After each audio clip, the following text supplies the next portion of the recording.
පැමිණ සිටින සියලුම මාධ්‍යවේදී මිතුරන් ඉතාම ආදරයෙන් සහ ගෞරවයෙන් යුතුව පිළිගන්නවා. අද 43 වන සේනාංකය දේශපාලන සමාජ ව්‍යාපාරයක් විදියට පවත්වනු ලබන පළමුවන මාධ්‍ය සාකච්ඡාව. එම මාධ්‍ය සාකච්ඡාව සඳහා සහභාගී වෙනවා හිටපු අමාත්‍ය පාර්ලිමේන්තු මන්ත්‍රී ගරු පාට්ලි චම්පික රණවක මැතිතුමා, ඒ වගේම ජ්‍යෙෂ්ඨ නීතිඥ ශිරාල් ලක්තිලක මැතිතුමා, ඒ වගේම වෛද්‍ය ප්‍රියංකර මහගම් මුල්ලගේ මැතිතුමා අද මෙම මාධ්‍ය හමුව සඳහා සහභාගී වෙනවා. මේ මාධ්‍ය හමුවේ අපේ අද ප්‍රධාන මාතෘකාව බවට පත් වෙන්නේ ඔබ සියලු දෙනාම දන්නවා පසුගිය පෙබරවාරි 22 වෙනිදා එක්සත් ජාතීන්ගේ මානව හිමිකම් කොමිසමේ එහෙම නැත්නම් මානව හිමිකම් කවුන්සිලයේ කටයුතු ආරම්භ වුණා. එහිදී ඒ 46 වෙනි සැසිවාරය නිමිති කරගෙන එක්සත් ජාතීන්ගේ මානව හිමිකම් කවුන්සිලයේ කොමසාරිස්තුමිය ශ්‍රී ලංකාව සම්බන්ධයෙන් ඉදිරිපත් කරනු ලැබූ වාර්තාව අද වන විට දේශීය වශයෙන්ුත් ජාත්‍යන්තර වශයෙන්ුත් ඒ වගේම කලාපීය වශයෙන්ුත් විශාල අවධානයකට යොමු වෙලා තිබෙනවා. දැන් මේ යෝජනාව මේ මොහොත වෙනකොට ශ්‍රී ලංකා රජය නිල විදියට ප්‍රතික්ෂේප කරලා තියෙනවා. මේ යෝජනාවේ අන්තර්ගතය පිළිබඳව විවිධ මත අදහස් ඉදිරිපත් වෙමින් තිබෙනවා.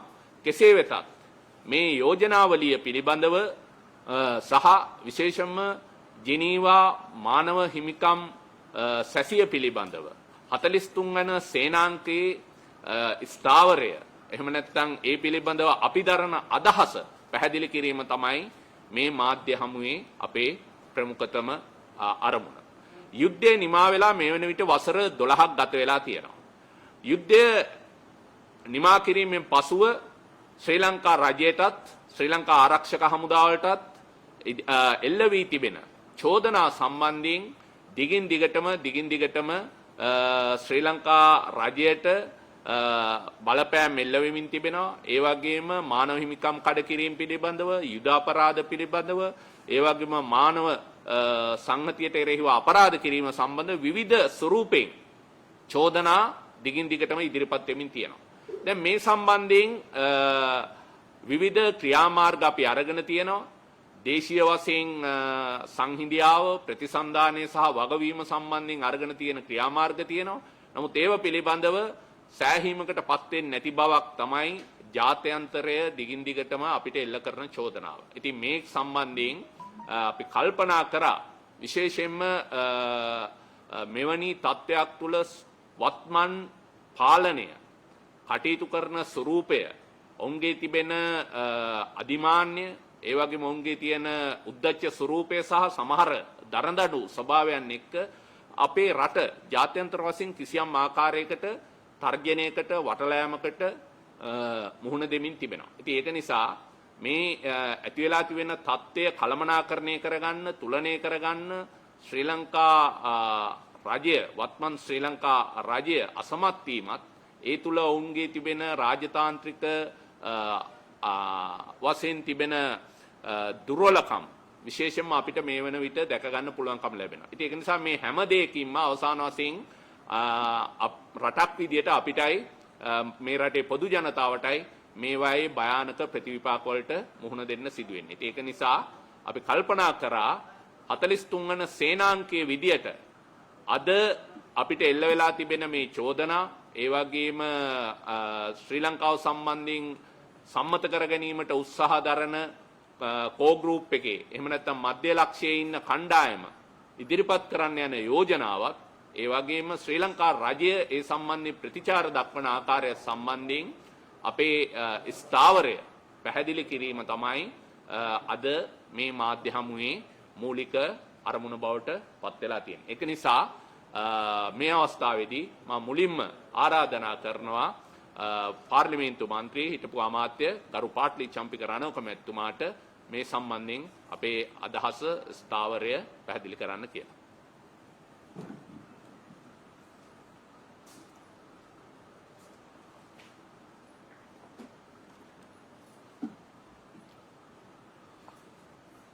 සියලු දෙනාටම සුබ සන්ධ්‍යාවක්.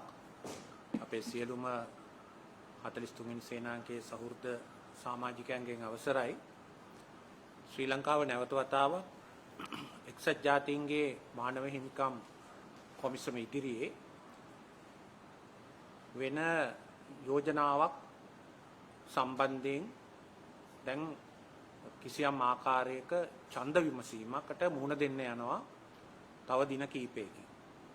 එම යෝජනාවෙන් අපි ජයග්‍රහණය කරයිද එහෙම නැත්නම් අපි පරාජය වෙයිද කියලා දැම්ම අනාවක කියන්න බෑ. නමුත් අපට බරපතල ප්‍රතිවිපාක මේහා සමග ලැබෙන්න නියමිත බව නම් පැහැදිලි. මේ යෝජනාව බොහෝ දුරට 2009 මැයි 18 වෙනිදා අවසන් වෙච්ච ඒ බෙදුම්වාදී ත්‍රස්තවාදී යුද්ධයේ ගැටුමත් එක්ක ශ්‍රී ලංකා යුද හමුදාව යුද අපරාධ කලාය කියන පදනමෙන් ඇති කරන ලද යෝජනාවක්.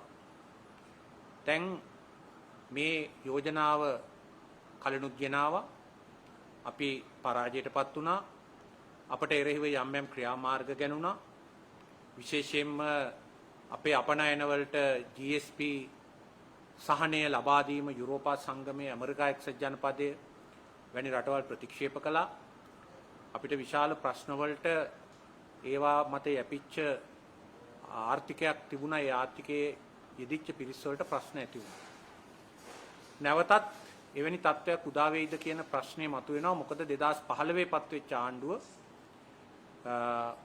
ඒම යෝජනා වලට සම අනුග්‍රහකත්වයක් දක්වලා යම් යම් දෑ ක්‍රියාත්මක කරන්න ගිහිල්ලා නැවත ඒ GSP සහනය ඇමරිකා එක්සත් ජනපදයේත් යුරෝපා සංගමයේත් දිනාගත්තා.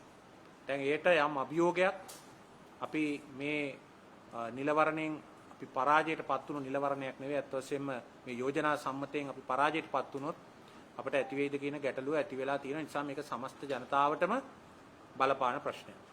මේකට විසඳුමක් අපි කණ්ඩායමක් එදා 2018 දී පූර්ව වශයෙන් යෝජනා කළා. එහිදී අපි කිව්වේ දැන්ටමත් මේ ගැටුම අවසන් වෙලා අවුරුදු 12.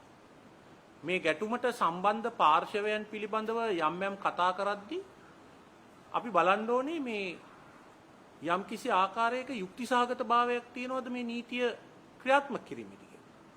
දැන් උදාහරණයක් හැටියට LTT සමාජිකයන් පිරිසක් යුද්ධයේ ඇතිවෙච්ච ගැටුම් ලක්ෂ්මන් කදිරගාම ඝාතනය හෝ වෙනත් සිදුවීම් වලට අත්අඩංගුවේ ඉන්නවා. ශ්‍රී ලංකා යුද හමුදාවේ පිරිසුත් ඉන්නවා. මෑතදී නිදහස් කරපු සුනිල් රත්නායක එවැනි.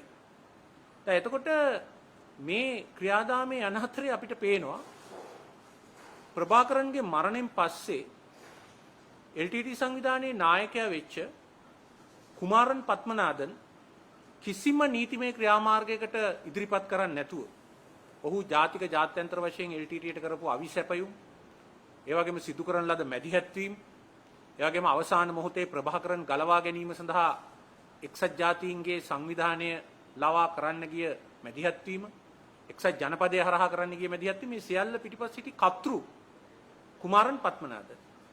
ඔහුට එරෙහිව කිසිම නීතිය ක්‍රියාත්මක වීමක් වෙන්නේ නැහැ.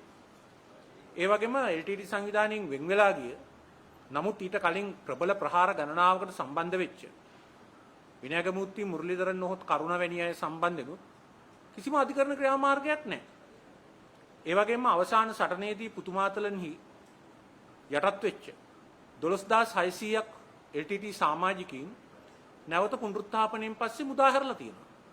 ඒ අනුව එයාටත් කිසිම ක්‍රියාවලියක් නැහැ. ඉතින් යම්කිසි ආකාරයකින් මේ යුද ගැටුමේදී යුද අපරාධ කලායයි කියලා ශ්‍රී ලංකා යුද හමුදාවට පමණක් ශ්‍රී ලංකා ආරක්ෂක අංශ වලට පමණක් චෝදනා ඉදිරිපත් කරන්න බෑ. එහෙමනම් අර LTT සමාජිකයෝ 12600ත් කුමාරන් පත්මනාදන් එක්ක නැවත අත්අඩංගුවට අරගෙන නිසි චෝදනා පත්‍ර අධිචෝදනා පත්‍ර සකසලා ඒ පිළිබඳ විමර්ශන කළා කටයුතු කරන්න ඕන.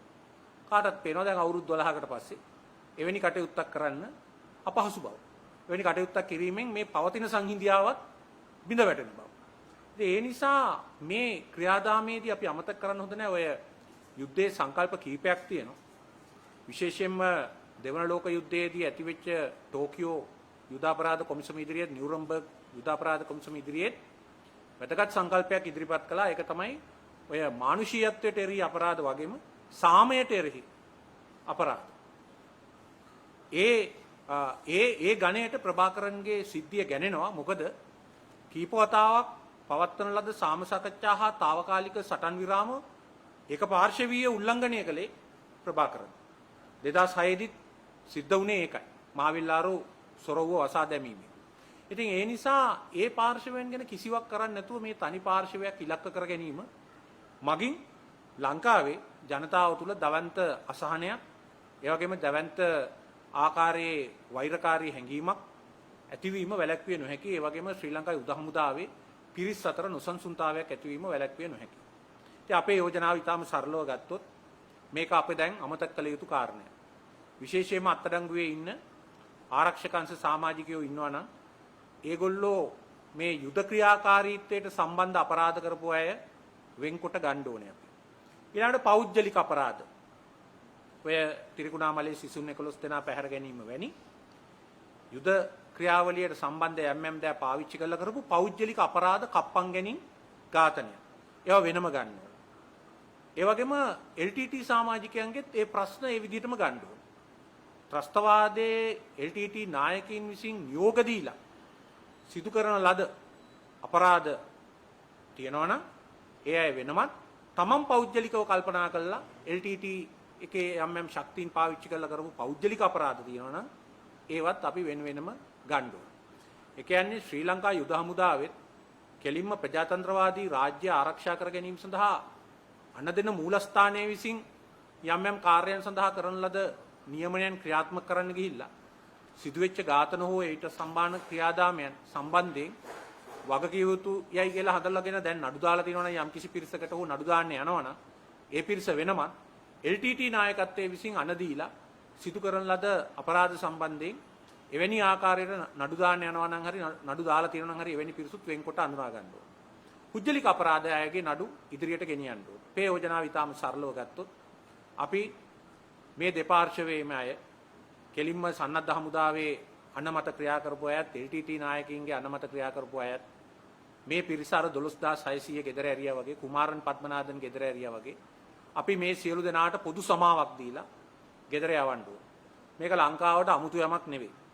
1989 කැරැල්ලට සම්බන්ධ වෙච්ච ජනතා විමුක්ති පෙරමුණේ නායකයෝ මිය ගියා තමයි. නමුත් ඒ සම්බන්ධ බරපතල සිදුවීම් වලට සම්බන්ධ බොහෝ දෙනෙක් ප්‍රජාතන්ත්‍රවාදයට එන්න ඉඩ දුන්නා. ප්‍රජාතන්ත්‍රවාදයේ ක්‍රියා කළා. හැබැයි එතෙන්දි විවෘතව ඒ ක්‍රියාවලිය කළේ නැහැ. බොහොම ආවෘතව සංවෘතව තමයි ඒ ජනතා විමුක්ති පෙරමුණේ ක්‍රියාවලියට එළියට එන්න ඉඩ දුන්නේ. ඉතින් ඒ නිසා මේ ක්‍රියාවලිය බොහොම විවෘතව අපි සිදු කරන්න ඕනේ. සිදු කළා මේ දෙපිරිසටම පොදු සමාවක් දීලා ඔවුන්ට නිදහසේ කටයුතු කරන්න ඉඩකඩ ලබා දෙන්න ඕනේ. පෞද්ගලික අපරාධ කරපු අය ඉන්නවනම් ඒ අය සම්බන්ධයෙන් කටයුතු කිරීමට උසාවි අධිකරණ ක්‍රියාවලිය ඒ මගින් ක්‍රියාත්මක වෙන්න ඕනේ. ඒ වගේම ලංකා ආණ්ඩුව විශේෂයෙන්ම මේ පසුගිය කාලය තුල විරුද්ධවාදීන් ඉලක්ක කරගෙන දේශපාලනික වශයෙන් කටයුතු කිරීම, ඒ වගේම යම් ආගමික අසහනයන් නැති වෙන ආකාරයට ඊටාම මුග්ධ අමනෝඤ්ඤ ආකාරයට හැසිරීමත්, ඒ වගේම එම සිදුවීම් ජාත්‍යන්තර තලයේ කරලියට ආහම ඒවට ඊටාම මුග්ධ විදිහට පිළිතුරු දීමත්, ඒ වගේම ලංකාව ඇතුලේ දෙබිඩි ප්‍රතිපත්තියකින් කටයුතු කිරීමත් නිසා බොහොම අපහසුතාවයට මේ රටේ ප්‍රතිරූපයපත් වෙනවා විදේශ රටවල් ඉදිරියේ. ඒ නිසා මේ සම්බන්ධයෙන් පොදු කාරණයක්. මේ පොදු කාරණේදී පක්ෂ විපක්ෂ සියලු දෙනාගේ සහභාගීත්වය අවශ්‍ය කරනවා. ඉන්දියාවට මෙවැනි චෝදනාවක් ආපු වෙලාවේ ඉන්දිරා ගාන්ධි මැතිණිය කාශ්මීරයේ ඇතිවෙච්ච ප්‍රශ්නවලදී එක්සත් ජාතීන්ගේ සංවිධානයේ ඉදිරියේ කරුණු දක්වන්න ඇරියේ විපක්ෂ නායකයෝ. ඒ අය අතරේ ඒ පිළිබඳ එකඟතාවයක් තිබුණා. මේ තනි මතයට උද්දච්ච ආකාරයට තනියෙන් ක්‍රියා කරන්න ගිහිල්ලා බොහොම බරපතල ප්‍රශ්න වලට රටට මුහුණ දෙන්න පුළුවන්. මොකද ලංකාවේ ජනතාවට මාධ්‍ය සංදර්ශන පවත්වලා ಜಾති ආගම ගෙන්න බේර ගන්නවා කියලා පපුවට අත ගහගෙන ඒ විදිහට ඡන්ද කරනවා වගේ විදේශ රටවල් වල ඡන්දේ ඒ විදිහට ලබා ගන්න බෑ. අපි දැන් කීප වතාවක් මේකෙන් මට්ටු වෙලා තියෙන්නේ. ඒ නිසා අපේ රටේ ජනතාවට තමයි යම් ආර්ථිකමය වශයෙන් බාධා පැමිණුණොත් ජාත්‍යන්තරව බලපාන්නේ. මොකද කොවිඩ් එක නිසා දැන්ටම තාම අපහසුතාවයට පත් වෙලා තියෙන අපේ අපනයන ශාස්ත්‍රය, අපේ සංචාරක ශාස්ත්‍රය මේ තුලින් තවත් අපහසුවට අවමානයට ලක් වෙනවා. ඒ වගේම මතක තියාගන්න ඕනේ අපි තාම අසීරු අවුරුද්දක් ගෙවන්නේ විදේශ ණය ගෙවන්න ගිහින්. ඒ විදේශ ණය ගෙවන්න නම් විදේශ වෙළඳපොලින් විදේශ මුදල් සපයා ගන්න ඕනේ. ඒ සපයා ගන්න ගියාමත් මේ ජාත්‍යන්තර ප්‍රතිරූපයට ඒක බලපාන. දැන්ටමත් අපිට අපි ඩොලර් 100ක් ඉල්ලුවාම විදේශ වලින් ලැබෙන ප්‍රතිචාරය ඩොලර් 22යි. ඒක තමයි දැන්ටමත් තියෙන තත්ත්වය මේ ජනවාරි 19 වෙනිදා ගිය ඒ විදේශ මුදල් හොයාගන්න ගිය අවස්ථාවේ ඇති වෙච්ච තත්ත්වය. මේක තවත් නරක අතටපත් වෙන්න පුළුවන්. අපි තවත් අමාරුවේ වැටෙන්න පුළුවන්. ඒ නිසා වගකීම් සහගත විදියට වගාඩම්බරවර ප්‍රකාශ අර විදේශ අමාත්‍යාංශයේ ලේකම්වරයා ඇමරිකා එක්සත් ජනපදයේ ජනාධිපතිට අභියෝග කළා වගේ වගාඩම්බර ප්‍රකාශ ගැලරියට ගහන කතා ඒ වගේ බොරු වීර ක්‍රියාවලින් මේක ගොඩ ගන්න බෑ. රාජ්‍යතාන්ත්‍රිකව සබුද්ධිකව විශේෂයෙන්ම විපක්ෂයත් එක්කත් කතා කරලා සාමූහික ප්‍රයත්නයක් සාමූහික එකඟතාවයක් ඇති කරගෙන කටයුතු කළ යුතුයි අපි. එසේ නොවුනොත් මේකත් තව දේශපාලන වාසිය ලබා ගන්න ඊළඟ පළාත් සභා මැතිවරණයේ තියෙනවා කියලා තියෙනවා මැයි මාසේ. අර නැවත වතාවක් විදුලි පුටුව පිළිබඳ කතාව අලු සුද්ධ කරලා අරගෙන ඒ පළාත් සභා මැතිවරණයේදී ඡන්ද ලබා ගන්න වැඩ කරන්න පුළුවන්. නමුත් රට සමස්තයක් හැටියට තව තවත් අපහසුවට ලක්වීම විතරයි වෙන්නේ. නිසා මේක දේශපාලන පාපන්දුවක් දේශීය වශයෙන් කරගන්න නැතුව රට ගැන රටේ අනාගතය ගැන කල්පනා කරලා බලලා සබුද්ධිකව මේකට පිළිතුරු දෙන්න කටයුතු කරන්න. අපේ ආරක්ෂක අංශවල ගරුත්වයක් ඒ වගේම සමස්ත සිංහල දෙමළ මුස්ලිම් සියලුම දෙනාගේ සංහිඳියාව සහ ඒ අය අතර දැනට පවතින සාමකාමී වාතාවරණය බිඳ වැටෙන සුළු කිසිම ආකාරයක ක්‍රියාවක නොයලී සිටින්න අපි සියලු දෙනාම අදිෂ්ඨාන කරගන්න ඕනේ. එහෙම නොවුනොත් අපිට බරපතල ආර්ථික සමාජීය ප්‍රතිවිපාක වලට මුහුණ දෙන්න සිද්ධ වෙනවා. ඉතින් අපි මේ සම්බන්ධයෙන් අපේ ස්ථාවරය මත ඉදිරි කාලයේදී මේ සම්බන්ධයෙන් වෙච්ච දැනුවත් කිරීම කටයුතු කරන්න අපි බලාපොරොත්තු වෙනවා. සෑම කලාපයකම සෑම පළාතකම මොකද අපිට අකණ්ඩවම මේ කටයුත්ත ඇදගෙන යන්න බෑ. මේ අපරාධ පිළිබඳ කතාව කිය අපිට මේ රටට ඉදිරියට යන්න බෑ. අපි මේක අමතක කළා ඉදිරියට යන්න ඕනේ. සියලු දෙනා භයානක වැරදි කරපු බව අපි මතක තබා ගත යුතුයි. ඔය හැම පැත්තකවත් සාන්තුවරු නැති බව අපි මතක තබා ගත යුතුයි.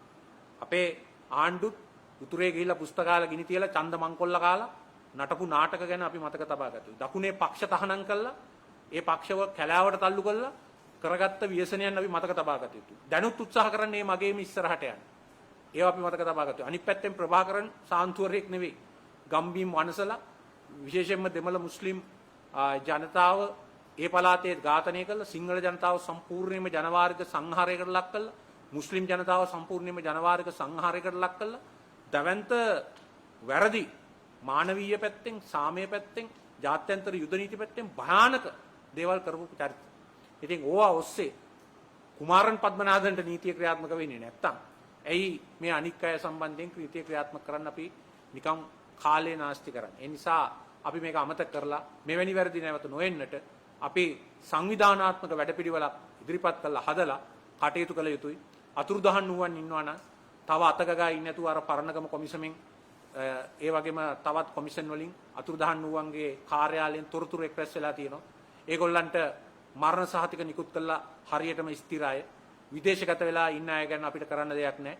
මේ ප්‍රශ්නය නැවත නොවෙන්නට අමතක කරලා විසඳා දැමිය යුතුයි කියන එක තමයි අපේ ඉල්ලීම ආයාචනය. ඒ වගේම අපි මේ වෙනුවෙන් ඉදිරියේදී කැප වෙලා කටයුතු කරනවා.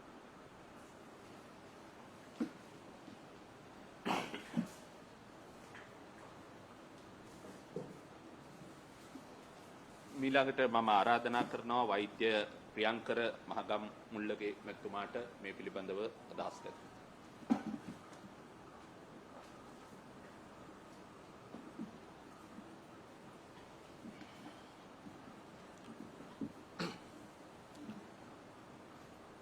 හතලිස්තුන සේනාංකය වෙනුවෙන් අපේ මතවාදය කිසි ආකාරයකින් වෙනත් ප්‍රවේශයකින් මම දක්වන්න කැමති මේ අවස්ථාවේදී විශේෂයෙන්ම අපි ගත්තොත් අපේ රටේ වාර්ෂිකව එන විවිධ අවස්ථා අපි ගත්තොත් අපි දන්නවා අප්‍රේල් මාසේ සිංහල අලුත් අවුරුද්ද එනවා, වෙසක් මාසේ මැයි මාසේ වෙසක් උත්සවය එනවා, නත්තල එනවා දෙසැම්බර් මාසේ. ඒ වගේ දැන් හැම අවුරුද්දෙම මේ මාර්තු වෙනකොට මේ ජිනීවා කියන ප්‍රශ්නය ඉවෙන්ට් එකක් විදිහට අපිට එනවා, ඉස්සරහට එනවා. ඒක විසඳුමකුත් නැහැ.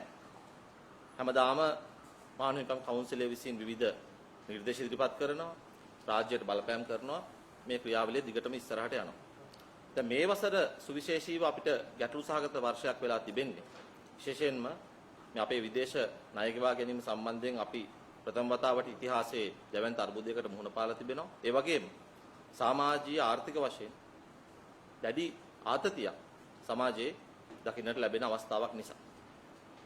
දැන් එක පැත්තකින් එක්සත් ජාතික සංවිධානයේ මේ කවුන්සිලය, මානවික කවුන්සිලයේ ක්‍රියාකාරීත්වය පිළිබඳව 43 සේනාංකයේ විදියට අපේ විවේචනයක් තිබෙනවා.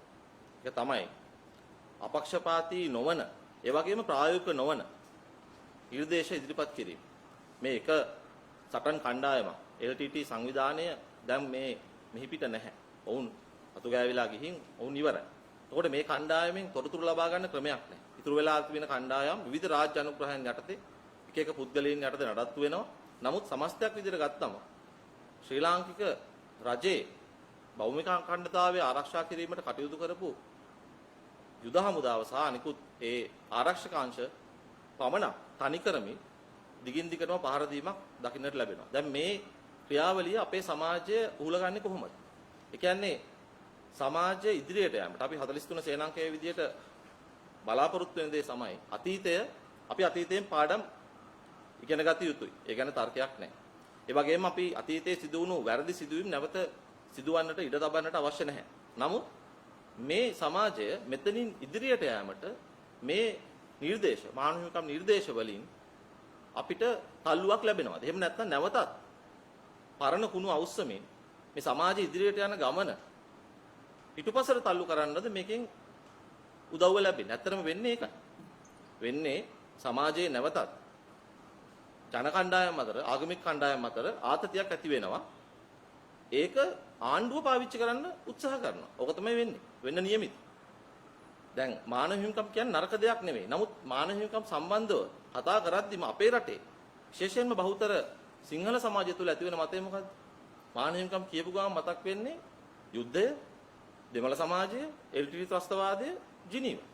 නමුත් මානව හිමිකම් කියන්නේ මේ එක ජන කණ්ඩායමකට දෙමළ සමාජයට අයිති දෙයක් නෙවෙයි. මහර හිරගෙදර, එහෙම නැත්නම් වැලිකඩ හිරගෙදර හිරකරුවන් ඝාතනය වෙනකොට ඒක රටේ නීතියේ ක්‍රියාවලියෙන් එළිය සිද්ධ වෙනකොට ඒක මානව හිමිකම් කඩවීමක් තමයි. නමුත් අපිට මතක් වෙන්නේ නැහැ ඒ කාරණා. අපේ සමාජයට ඒක මතක් වෙන්නේ නැහැ. ඒකට වග වෙන්න ඕනේ කාතකින් මානව හිමිකම් කවුන්සිලේ ක්‍රියාකාරීත්වය. මොකද මානව හිමිකම් අපේ රටට ඕනේ නැහැ වගේ මතයක්. නිකන් අපිට ඒක බටහිර මෙවලම ලෝක බලවතුන්ගේ බලව්‍යාපෘතියට කීකරු නොවන රටවල් පාලනය කිරීමට භාවිතා කරන උපාංගයක් විදියට, ටූල් එකක් විදියට තමයි අපේ රටේ බහුතර මානව හිමිකම් හඳුනගන්නේ. නමුත් ඇත්තටම ගත්තොත් අපේ රට දියුණු ශිෂ්ට සමාජයක් කරා මෙහෙයවන්න මේ මග කියන්නට 43 වෙනි සේනාංකය උත්සාහ කරනකොට අපි හිතනවා මානව හිමිකම් ඉතාමත් වැදගත්. මොකද මේවා මිනිස්සු එකපාරට අපේ රටේ නම් විප්ලව වෙලා නැහැ තමයි මානව හිමිකම් සම්බන්ධව. නමුත් ප්‍රංශ විප්ලවය වේවා. එහෙම නැත්නම් ওই 18 වෙනි සියවසේ අර ක්‍රිස්තියන් 7 වෙනි ක්‍රිස්තියන් රජතුමාගේ කාලේ ඩෙන්මාර්කයේ සිදු වුණු ආකාරයේ ලෙයින් කඳුලෙන් තමයි මිනිස්සු මේ මානව හිමිකම් රැකගත්තේ. නමුත් අද වෙනකොට ඒවා යම්කිසි විදියකට අපි කියනවා අපහරණයකට ලක් කරනවා එක ආකාරයකින් Tamanට කීකරු නැති රටවල් පාලනය කිරීම. ඉතින් මේකේ ප්‍රතිඵලය වෙන්නේ ද අපේ වගේ රටවල් වල මානව හිමිකම් නිකන් වැඩක් නැති, ඒක නිකන් මේ බටහිර මෙවලමක් විදිහට හඳුනා ගැනීම සමාජයේ ප්‍රගමණයට ඇත්තටම හොඳ නැහැ. මේක අන්තිමට ආණ්ඩුව එහෙම නැත්නම් පාලකයෝ භාවිතා කරනවා ඔවුන්ගේ වාසියට. දැන් ඔබ ගන්න අපේ 43 වෙනි සේනාංකයේ ප්‍රධානම මෝටෝ එක අපි ඉදිරිපත් කරන ප්‍රධානම කාරණය තමයි ලංකාවේ දේශපාලන භූමිය අත්පත් කරගෙන ඉන්නවා අදක්ෂයින් කොටසක් විසින්. කවුද මේ? එකක් වංශක්කාර මංකොල්ලකාර අසමත් ප්‍රභූපන්ති. අනිත් අතින් පාදඩ ජාවාරම්කාර කළු සල්ලි හොරන දේශපාලන කණ්ඩායමක් ඉන්නවා. ව්‍යාපාරික කණ්ඩායමක් ඉන්නවා. මෙන්න මේ පාදඩ පන්තියත් මේ අසමත් ප්‍රභූපන්තියත් එකතු වෙලා ලංකාවේ දේශපාලන භූමිය අත්පත් කරගෙන සිටින නිසා තමයි මේ අර්බුදය ඇති වෙලා තිබෙන්නේ. මේ රටේ දේශපාලනිකව මේ රට ස්ථාවර කරන්න බැරි සහ ප්‍රතිපත්ති හදන්න බැරි කියන මතේ අපි ඉන්නේ. අපි ඒ නිසා විශ්වාස කරනවානේ මේ අදක්ෂයින් වෙනුවට කුසලතාවයේ දක්ෂතාවයේ තිබෙන දරුවන් එහෙම නැත්නම් එමෙලි පරපුරක් මේ රටේ දේශපාලන භූමිය අත්පත් කරගත යුතුයි. එතකොට මම ගොඩනගන තර්කය තමයි දැන් අදක්ෂයින් දේශපාලන බලය හොබවනකොට ඒ කියන්නේ පාලකයෝ විදිහට ඉන්නකොට ඔවුන්ට හරි ලේසි මානව හිමිකම් හොඳ නැහැ. එතන මානව හිමිකම් අවශ්‍ය නැහැ කියන මතේ සමාජයේ තිබෙනවා. මොකද මිනිස්සු එතකොට තමයි මිනිස්සු විදිහට හිතන්නේ නැහැ.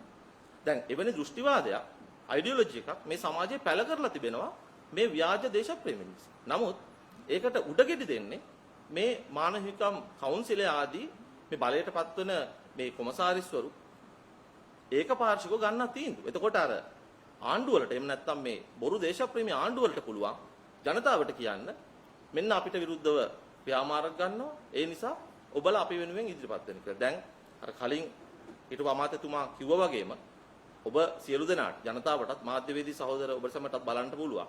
ඊළඟ පළාත් සභා මැතිවරණයේදී මේක තොරම්බල් කරන හැටි.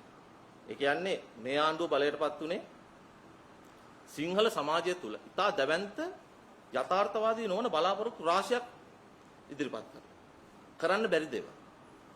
දැන් ක්‍රමක්‍රමයෙන් මේක විහිළුවට ලක් වෙමින් පවතිනවා. නායකත්වයේ ඉඳලා පහළටම ආණ්ඩුවේ. ඒ වගේම අනිත් පැත්තේ සිංහල සමාජයේ අවිශ්වාසයට, ඒ වගේම වෛරයට ප්‍රාර්ථනා වෙලා තියෙනවා මේ දීපු පොරොන්දු නිසා. දැන් එතකොට නැවත වතාවක් මේ සිංහල සමාජය দমনය කර ගැනීමට, විහිළුවක් බවට පත් වීම වළක්වා ගැනීමට ආණ්ඩුව උත්සාහ කරන්නේ තනියම මේ ජිනීවා ගැටලුව ඉස්සරහට පෙන්නලා මිනිස්සු මුලා කරලා නැවත වතාවක් ජාතිවාදය උස්සලා එහෙම නැත්නම් රට බේරගන්න කියලා අර තමන්ගේ තියෙන දුර්වලතාව වසා ගන්නට ඉදිරියේදී බලන්න පුළුවන් වැඩ කරනවා පළාත් සභා මැතිවරණයේදී. ඉතින් ඒක අපි නම් හොඳට අඳුරනවා. නමුත් අපි ජනතාවට මතක් කරනවා වියුත්තේ ඒක නෙමෙයි. අපි රටක් විදියට අපි කවුරුත් පිළිගන්නවා ෆැසිස්ට් වාදයක්, බෙදුම් වාදයක් ඉදිරිපත් කරපු කණ්ඩායමක් LTT ප්‍රස්තවාදී.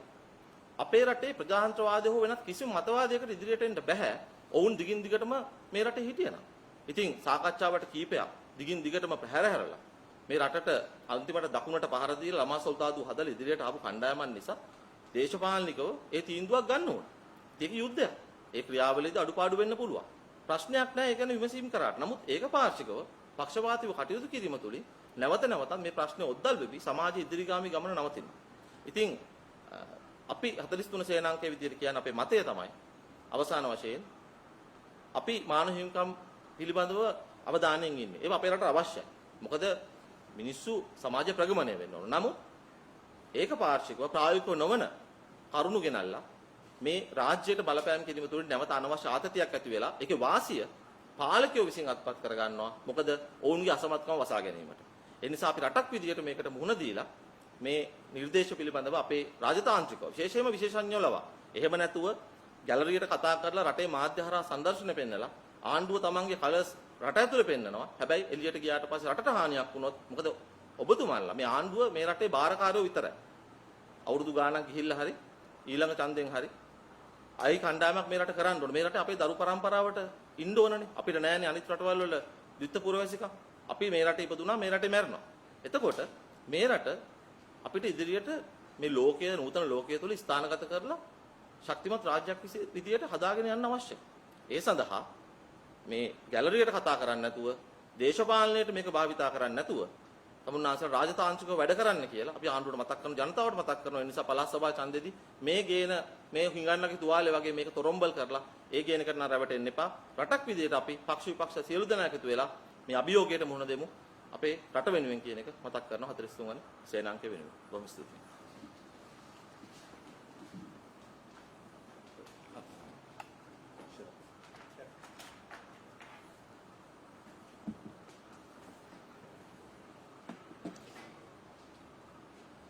ස්තුතියි. දෙවුණු ශිෂ්ට තාර්කික ශ්‍රී ලාංකික සමාජයක් සහ ශ්‍රී ලාංකික ජාතික රාජ්‍යයක් ගොඩනගා ගන්නට තිරසාරව අදිෂ්ඨානය කරගෙන තියෙන 43 සේනාංකය අපි මේ ජිනීවා ප්‍රශ්නය එහෙම නැත්නම් ජිනීවාහි පැවැත්වෙන වාර්ෂිකව පැවැත්වෙන මේ මානව හිමිකම් පිළිබඳ සංවාදයේදී යම්කිසි ප්‍රායෝගික ආවේගකාරීත්වයෙන් තොර ප්‍රවිෂ්ටයක් අපි සමාජයට මෙවර යෝජනා කරනවා. එහිදී අපි පළමුව අවධාරණය කරන්නේ අනාගතයේදී අඩු වශයෙන් එන වසරේ සිටවත් මේ ජිනීවා සැනකෙළිය අවසන් කරමු කියලා. දැන් යුද්ධය අවසන් වෙලා වසර 10කට ආසන්නයි. ඒ හැම වර්ෂයකදීම අපි මෙම ජිනීවා සමළුව පදනම් කරගෙන වාද විවාද කරනවා. නමුත් ඉතුරු වෙන දෙයක් නැහැ. නැවතත් එන වසරට අපි මේක ඉදිරිපත් කරනවා. ඒ නිසා අපි තරයේ අදිෂ්ඨාන කරගෙන ඉන්නවා අනාගතයේදී ජිනීවා යෝජනාවලට තිත තියන්න. දෙවැනි එක තමයි එසේ තිත තැබීමේදී අත්‍යවශ්‍ය වෙලා තියෙනවා මේ ජිනීවා යෝජනා එහෙම නැත්නම් එක්සත් ජාතීන්ගේ මානව හිමිකම් පිළිබඳ කවුන්සිලේ මේ ශ්‍රී ලංකාව සම්බන්ධ යෝජනාව හිඟන්නාගේ තුවාලයක් බවට පත්වීම වැළැක්විය යුතුයි කියන තිරසාර අධිෂ්ඨානයේ අපි ඉන්නවා. ඒ හිඟන්නාගේ තුවාලය විවිධ පාර්ශව භාවිතා කරන තමන්ගේ වාසියට. අපි හැමදාම දැක්ක රාජපක්ෂවරු තමන්ගේ දේශපාලන උන්නතිය සඳහා සිංහලයා උත්තේජනය කරන්නට මෙය භාවිතා කරා. ඒ වගේම අපි දැක්කා දෙමළ LTT ඩෑස්පෝරාව ශ්‍රී ලංකා ජාතික රාජ්‍ය අසහනයට පත් කරන්න කුපිත කරන්නට ජිනීවා යෝජනා භාවිතා කරා. ඒ වගේම අපි දැක්කා ජාත්‍යන්තර සම්බන්ධතා තුළ ජාත්‍යන්තර ක්ෂේත්‍රයේ රාජ්‍යයන් යම්කිසි ආකාරයකට මෙම යෝජනාව තමන්ගේ යම් යම් මූලෝපායික අවශ්‍යතා සඳහා භාවිතා කරනවා. මේ හැම ආකාරයකටම ජිනීවා යෝජනා භාවිතා කිරීමට අපි විරුද්ධයි. එසේ කිරීම වැළැක්වීම මම හිතන්නේ ශ්‍රී ලාංකික ජනතාවගේ යුතුයකමක්. ඒ නිසා අපි කියනවා පැහැදිලිවම මේ අර අපේ ඇමතුමා කිව්වාගේ මේ ප්‍රතිපත්තියේ පදනම වෙන්නේ අමතක කරමු සමාව දෙමු. forgiving and forgetting කියන ප්‍රතිපත්තිය. ඒක අපි ස්ථාරව තේරුම් කරලා දෙන්න. ඇමතුමා කියලා දුන්නා වගේ ඒක තමයි මූලික පදනම. සමාව දෙමු එකිනෙකාට අන්‍යෝන්‍යව අමතක කරමු අන්‍යෝන්‍යව එකිනෙකාට කියන ස්ථාවරය තුල. දැන් එහිදී නැවතත් මම අවධාරණය කරනවා අර අපේ හිටපු අමාත්‍යතුමා කිව්වාගේ මෙය තනි රජයක ප්‍රවිෂ්ටයක් නොවිය යුතුයි සමස්ත ශ්‍රී ලාංකික දේශපාලන සමාජය එහෙම නැත්නම් ශ්‍රී ලංකා රජය සහ විපක්ෂය එකට ඉඳගෙන දේශපාලන වාසි ගැනීමෙන් තොරව සිදු කළ යුතු දෙයක් කියලා අපි යෝජනා කරනවා. ඒ නිසා අපි බල කරනවා අපි වැඩ කරනවා ශ්‍රී ලංකා රජයට කියන්නේ වර්තමාන රජයට සහ වර්තමාන රජයේ විපක්ෂයේ දේශපාලන කණ්ඩායම් වලට එකට වාඩි වෙලා මේ සම්බන්ධව මූලෝපායක තීරණයක් ගන්න කියලා. දැන් අපි එහෙම කියන්නේ මේකයි. අපි දැක්ක අවුරුදු 10ක් තිස්සේ මේ අරගලයේදී අත වශයෙන්ම දුක් විඳින්නේ සාමාන්‍ය ජනතාව. සිංහල වේවා, දෙමළ වේවා, මුස්ලිම් වේවා ඒ සියලු දෙනා මේ මහා අරගලයේ දුක් විඳිනවා. කුමන්ත්‍රණ වලට යටත් වෙනවා. ඒ නිසා අපි කියනවා අපි ප්‍රවිෂ්ටයන් පහක් ඔස්සේ අපේ කරුණු දැක්වීම කරනවා. එකක් තමයි අපි විශ්වාස කරනවා ශ්‍රී ලාංකික රාජ්‍ය ඒ කියන්නේ අපි ඉංග්‍රීසියෙන් කියනවා ශ්‍රී ලංකන් ස්ටේට් කියලා. එහෙම නැත්නම් ශ්‍රී ලාංකික ජාතික රාජ්‍ය කිසිම අවස්ථාවක දෙමළ ජන සංහාරය සඳහා ප්‍රතිපත්තිමය තීන්දුව අරගෙන කටයුතු කරේ නැහැ කියලා අපි විශ්වාස කරනවා. ඒ කියන්නේ 2009 දී දෙමළ ජනතාවට දෙමළ ජන සංහාරයක් කිරීමට ජනඝාතන කිරීම සඳහා රාජ්‍ය ප්‍රතිපත්තියක් හැටියට සැලකුවේ නැහැ කියන විශ්වාසය අපිට තියෙනවා. ඒ නිසා අපි කියනවා ජාත්‍යන්තර නීතියේ එන මනුෂ්‍යත්වයට එරෙහි වැරදි සම්බන්ධයෙන් ශ්‍රී ලංකා රජයට වැරද්දක් ආරෝපණය කළ නොහැකි කියන. හැබැයි යම්කිසි ආකාරයකට නොසලකිලිමත් ආකාරයකට හෝ පෞද්ගලික කණ්ඩායම් වල අවශ්‍යතා සඳහා යම් සිදුවීමක් වුණොත් ඒ සම්බන්ධයෙන් විමර්ශනය කිරීම රාජ්‍ය සතු වගකීමක් හැටියට අපි දන්නවා. ඊළඟට තියෙන්නේ මේ යුද්ධයේ දෙපාර්ශ්වයම අවි ආයුධ දරාගෙන මේ සටන කරලා තියෙන. ඒ සටන කරන අවස්ථාවේදී මානුෂීය නීති හෝ මානව හිමිකම් උල්ලංඝනය වෙලා තියෙනවා නම් සහ තියෙනවයි කියනවා නම් ඒ සම්බන්ධයෙන් අපි හිටපු ඇමතුමා කිව්වා වගේම අර කියපු අන්‍යෝන්‍ය නෛතික මුක්තියක් ලබා දෙන්න කියලා තමයි 43 සේනාංකය යෝජනා කරන්නේ. ඒ කියන්නේ මෙය සිදු වුණා ඔබ දන්නවා ඉන්දු ලංකා ගිවිසුම අත්සන් කෙරුවට පස්සේ ලලිත් ඇතුළත් මුදලි මහත්මයා EPRLF සංවිධානයේ ඇතුළු LTTට විරෝධී සංවිධානවල ක්‍රියාකාරකම් සහ හමුදාව එවැනි මුක්තියක් පනතක් මගින් ගෙනාවා. එවැනි තත්ත්වයක් ඇති කළ හැකි. එය නෛතිකව කළ හැකි දෙයක්. ඒ නිසා අපි යෝජනා කරනවා ඒ සම්බන්ධයෙන් කටයුතු කරන්න. හැබැයි අර ඇමතුමා නැවතත් කිව්වා වගේ මේ මානුෂික නීතිය උල්ලංඝනය කිරීම යම් පුද්ගලික කණ්ඩායම් මතින් වෙලා තියෙනවා නම් එය දැන්ටමත් LLC වාර්තාවේ සහ පරණගම වාර්තාවේ සඳහන් වෙනවා එවැනි වැරදි. ඒ සම්බන්ධයෙන් ලංකාවේ අධිකරණවල නඩු දමලා අභිචෝදනා ඉදිරිපත් කරලා වර්ධකරුවන් කිරීම කිසිසේත්ම මේ අපේ ස්ථාවරයට බාධාවක් වෙන්නේ නැහැ කියලා අපි තියෙනවා. ඒකම තව කරුණු දෙකක් අපි අවධාරණය කරනවා. එකක් තමයි මොන තත්ත්වයක හරි මැරිච්ච මිනිස්සුන්ට මරණ සහතික ලබා දෙන්න. 87 89 ඒක කරා. 70 කරා. දැන් කාලේ ඇති අවුරුදු 10ක් ගිහිල්ලා මොකද අනුප්‍රාප්තිය පිළිබඳ ප්‍රශ්න, දේපල පිළිබඳ ප්‍රශ්න ගණනාවකට මුහුණ දෙන්න වෙනවා මේ මිනිස්සුන්ට. කවුරු වුණා? කාගේ ඥාතීන් වුණා? මරණ සහතික දීම මොකද වුණ අපේ රටේ පුරවැසියෝ කවුරු හෝ මැරිලා තියෙනවා නම් මරණ සහතික ලබා දීම ප්‍රාදේශීය ලේකම්තුමාගේ වගකීමක්. ඒ වගේම අවසාන වශයෙන් යම් පුරවැසියෙක් යුද්ධයේ හින්දා ඍජුව හෝ වක්‍රව මිය ගිහිල්ලා තියෙනවා නම් ඔවුන් රජයේ පුරවැසියෝ හැටියට ඔවුන්ට යම් කිසි වන්දියක් ලබා දීලා ආයිත් මේ රට තුළ තමන්ගේ ආර්ථික ක්‍රියාවලියට සම්බන්ධ වෙන්නට අතහිත දීම මම හිතන්නේ වගකිය යුතු රාජ්‍යයක වගකීමක්.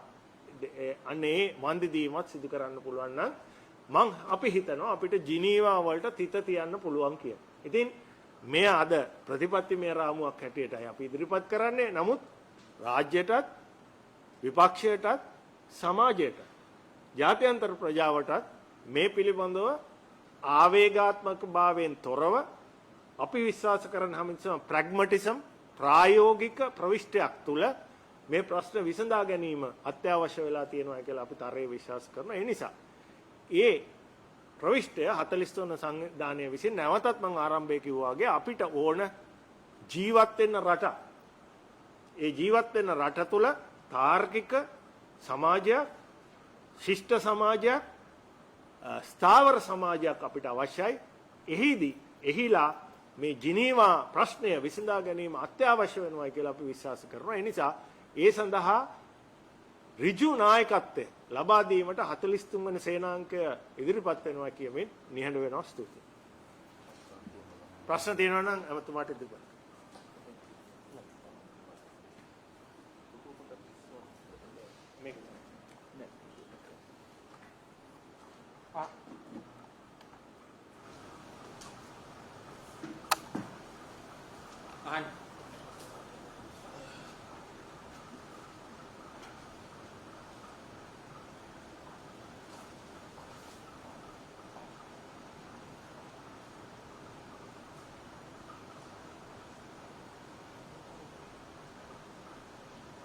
කවුරුන් ගානේ පොදු සභාවක් දීලා එතකොට ඊපස්සේ 11 දෙනෙක් අතුරුදහන්. මේ ළමයි 11 දෙනාගේ ප්‍රශ්නේද? ළමයි 11 දෙනාගේ ප්‍රශ්නේද? ඔව්. කොහොනේ අපි ඒක බොහොම පැහැදිලිව කිව්වා මේ ඒවා පෞද්ගලික අපරාධ.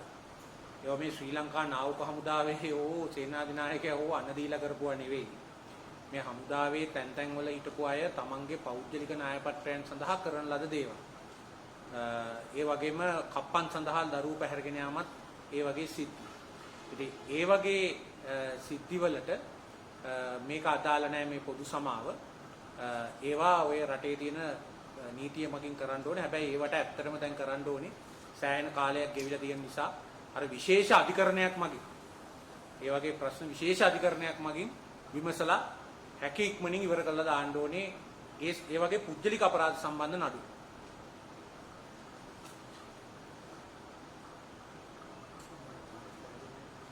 ඒ වගේම මේ වන්දි ගෙවීම ගැන කිව්වා. ඒකත් ඔය ජාත්‍යන්තර මේ වශයෙන් තියෙන අදහසක් ඔය ප්‍රෙපරේෂන් කියලා.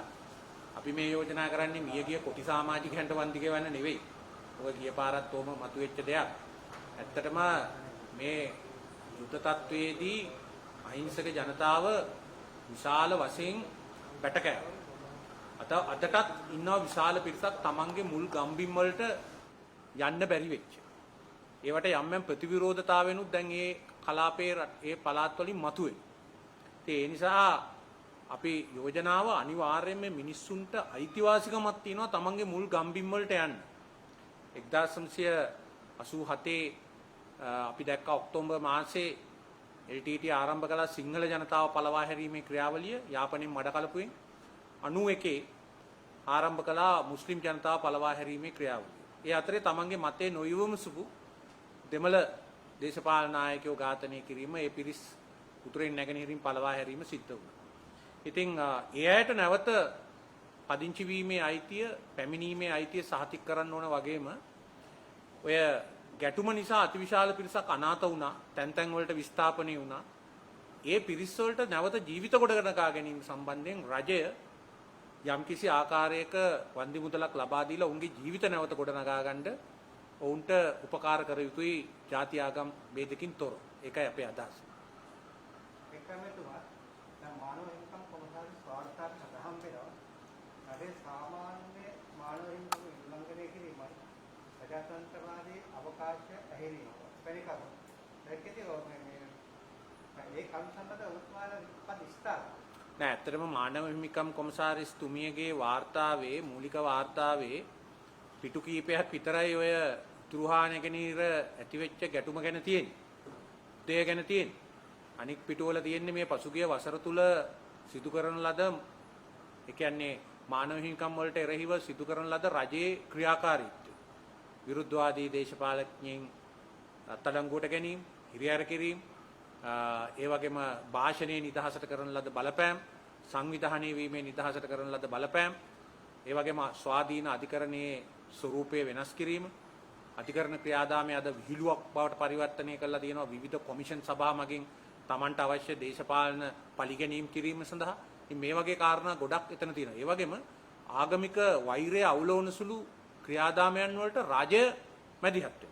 මැදිහත් වෙලා ඒවා අවුලවනවා. මෙන්න මෙවැනි කාරණා සම්බන්ධයෙන්ුත් මේ මානව හිමිකම් කොමිසාරිස්වරයාගේ වාර්තාවේ තියෙනවා. ඉතින් මේවා රජය මතක තියාගන්න ඕනේ. මේ නොඑක් වගාඩම්බර ප්‍රකාශ සිදු කරයි කියලා රට ඇතුලේ ජනතාව මේකෙන් එක්තරා ආකාරයකට අමන්දානන්දයට චූන් කරලා දේශපාලනය කළා වගේ ජාත්‍යන්තරව කටයුතු කරන්න බෑ. ඒවට නිශ්චිත පිළිතුරු ඕනි. මම අද දැක්කා එක්සත් ජනපදයේ සෙනට් මන්ත්‍රණ සභාවේ මේ මානව හිමිකම් පිළිබඳ අනු කමිටුව ලසන්ත වික්‍රමතුංග ඝාතනය ගැන එතුමාගේ දියණිය නගපු ප්‍රශ්න වලට උත්තර දීලා තියෙනවා. ඉතින් මේවා නොපමාව, මේවා සම්බන්ධයෙන් නොපමාව නීතිය ක්‍රියාත්මක කරන්න ඕනේ. ඒවා පමා කරන්න මේවා ජාත්‍යන්තර ජාතික වශයෙන් පැන නැගිලා තියෙන ප්‍රශ්න. ඒ නිසා අපිව තව තවත් අපේ ජාත්‍යන්තර ප්‍රතිරූපය ඇද වැටෙන එක විතරයි වෙන්නේ. ඉතින් ඉදිරි කාලෙදී ඔය LTT ප්‍රශ්නෙට අමතරව අනිකුත් ප්‍රශ්නත් ජාත්‍යන්තර තලයේ කරලියටයි ආණ්ඩුව මේ රට තුල ප්‍රජාතන්ත්‍රවාදී යාන්ත්‍රණය, යුක්තිය පසින්දල වීමේ යාන්ත්‍රණය නිශ්චිතව විධිමත්ව ස්වාධීනව අපක්ෂපාතීව ක්‍රියාත්මක නොකළා. බුදුමා කියන්නේ ආණ්ඩුව ජනතාව ඉදිරියේදී මිලෙක් කරනවා. සිංහල ජනතාව ඉදිරියේ. ඔව්. එතකොට රාජ්‍යන්තරයට ගියාම ඒගොල්ලෝ මේ එතකොට ඒ ප්‍රශ්න මොනවාද එතනදි ප්‍රශ්න ඇති වුණාම ඒවට මොහොත දෙන්න ඕන ජනතාව. නමුත් මෙතන ජනතාව දන්නේ ඇත්තටම මොකක්ද කියන්නේ. ඔව්, ඉතින් ඇත්තටම දැන් රට ඇතුලේ විවිධ අදහස් පළ කරනකොට නොඑක ආකාරයේ ජාතික ආගමික හැඟීම් කුලප්පු වෙන විදිහට ප්‍රකාශ කරනවා. හැබැයි විදේශ රටවල ගිහිල්ලා විදේශ ඇමතුමා ප්‍රකාශනයකුත් කරනකොට එහෙම කරනවා. අනිත් පැත්තට කතා කරනවා. ඒ වගේම විශේෂයෙන්ම ඇතම් අපේ රාජ්‍ය නිලධාරීන්, ඇතම් දේශපාලඥයින් රටේ තත්ත්වය ගැන හිතන්නේ නැතුව විදේශ නායකයින්ට අභියෝග කරනවා. ඉතින් ඒවා කරන රාජතාන්ත්‍රික ස්වභාවයක් තියෙනවා. මේ ආකාරයට අපි නිකන් අනවශ්‍ය ආකාරයට ඒ රටවල් වල ඒ රාජ්‍ය නායකයින්ගේ වෛරයට, පිළිකුලට හා අඳබාල තත්වයටපත් වෙනවා. ඉතින් අපේ අවට කලාපයේ රටවල් ටිකවත් අපි නිශ්චිතව දිනාගත යුතුයි. ඒකින්ද ඇත්තටම ඔය භූමදානේද ආදාහනේද කියන ප්‍රශ්නේ මේ රට ඇතුලේ ප්‍රශ්නයක්. ඒක ඉම්රාන් ખાන් මහත්තයාවත් මානව හිමිකම් කොමිසමවත් විසඳිය යුතු ප්‍රශ්නයක් නෙවෙයි. ඒක මේ රට ඇතුලේ මේ පිළිබඳ වෘත්තීය වේදීන් විසඳිය යුතු ගැටලුවක්. ඒ පිළිබඳ විශේෂඥ විසඳිය යුතු ප්‍රශ්නයක්. ඒක මේ රට ඇතුලේ විසඳ ගන්න ඕන ප්‍රශ්නයක්. ඉම්රාන් ખાන් මහත්තයයි ඒ වගේම මානව හිමිකම් කොමිසමයි ආහම එක විසඳ ගන්න. පළාත් සභා ඡන්ද තියනවද නැද්ද කියන එක මේ රට ඇතුලේ තියෙන ප්‍රශ්නයක්. ඒක ඉන්දියාව මැදිහත් වෙලා කිව්වට පස්සේ අපි පළාත් සභාව තියෙනවා කියලා කියන්න තරම් දීන විය යුතු තත්වයක් නෙවෙයි. ඒ විදිහට මේ බොරු වීරත්වයක් ආරූඪ කරගෙන පැමිණියාට රජය හා රජයේ නායකයෝ ඇත්තටම මේ විදේශ රටවල් ඉදිරියේ 2ට 3ට 4ට 5ට නැවිලා බොහොම බය අඩු විදිහට ඒව යම් යම් දේ ක්‍රියාත්මක කරනවා. පළාත් සභා ඡන්ද තියෙනවද නොතියනවද කියන එක අපි රට ඇතුලේ තීරණය කරන්න ඕන පක්ෂ සියල්ල එකව වෙලා. ඒකේ පොඩි ප්‍රශ්නයක් තියෙනවා මැතිවරණ ක්‍රමය ගැන ඒක බලන්න ඕන. පළාත් සභාව හෝසි කරනවා නම් ඒකත් පාර්ලිමේන්තුව තියෙනවා සාකච්ඡා කරලා කරන්න. ඒක ඉන්දියාව අපිට කියනකම් හෝ එක්සත් ජාතීන්ගේ සමුළුවෙන් ඒක අනුමත වෙනකම් කටයුතු කළා හරියන්නේ නැහැ. ඉතින් මේ නිසා මේ රජය තාම අමනෝන්‍ය විදියට, අඳබාල විදියට කටයුතු කිරීම නිසා තමයි මේ ප්‍රශ්න ඇති කරගන්නේ. ඒව තුලින් රටේ ඇතුලේ අභ්‍යන්තර ප්‍රශ්න තවත් උග්‍ර කරගන්නේ. එනක් බොහොම ස්තුතියි.